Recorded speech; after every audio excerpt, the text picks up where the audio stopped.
बोला बोला शेरा वाली मैया की।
जगत महातारी हो अरे 64 जोगिनिया चौवर डोलावे भीड़ लागल बा भारी हो सेवका के दुखवा दूर करेला अइली जगत महातारी हो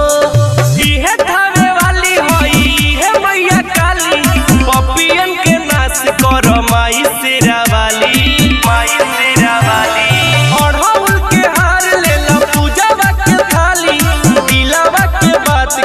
जही बना खाली आहवा कल बंधन मोरी मैया के अभिनंदन आहवा कल बंधन मोरी मैया के अभिनंदन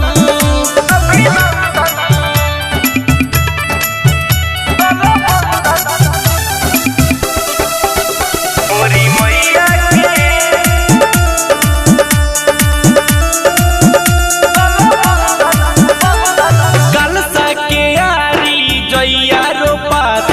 सजल बावे पंडाल हो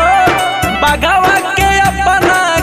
के सवारी आवेली माई हर साल हो अरे कलसा के आरी जइया रोपाता सजल बावे पंडाल हो बगवा के अपना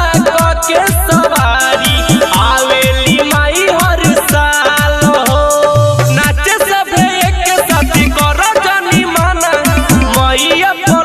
देली किस्मत के पाना राइटर रुंजन बिट्टू कहे करो ना बहाना माथे पचू नरे बानी होई जा दीवाना आहवा कल बंधन मोरी मैया के अभिनंदन आहवा कल बंधन मोरी मैया के अभिनंदन लाल बाबू डिजिटल रिकॉर्डिंग स्टूडियो बेतिया।